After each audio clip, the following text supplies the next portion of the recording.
нахустин мурофиаи додгоҳии абдусаттор пирмуҳаммадзода рӯзноманигори боздоштшудаи тоҷик имрӯз дар боздоштгоҳи муваққатии шаҳри душанбе баргузор шуд.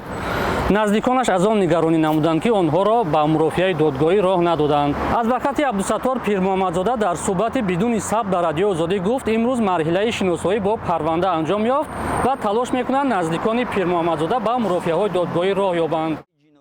абдусаттор пирмуҳаммадзода моҳи июли имсол дастгир ва ба ифротгароӣ гумонбар аст. ба ӯ аз 3 то 5 соли зиндон таҳдид мекунад. наздиконаш мегӯянд ӯ зери фишори муфаттишон ба гуноҳ иқрор карда, аммо дар асл худро бегуноҳ мешуморад. хабарнигори собиқи радиои Садои Душанбе моҳи ноябри соли 2020 ва баъди навораш дар рӯзи президенти Тоҷикистон машҳур шуд. он замон гуфта буд ки аз ночорӣ таксӣ меронад, аммо аз ҷаримаҳои ҳангуф ба дод омадааст. пас аз он дар YouTube саҳифае кушод ва ба шарҳи масъалаҳои ҳассоси иҷтимоӣ пардохт. дар ним соли охир дар Тоҷикистон 7 блогеру рӯзноманигор дастгир ва токунун 2 нафари онҳо Муҳаммади Султон ба 8 ва Абдулло Ғурбатӣ ба 7.5 сол маҳкум ба зиндон шуданд. созмонҳои ҳомии хабарнигорон борҳо аз ҳукумати Тоҷикистон хостанд ки таъқибу таҳдиду фишору бас ба рӯзноманигорону блогеронро озод кунад, вале мақомот посухе надодаанд.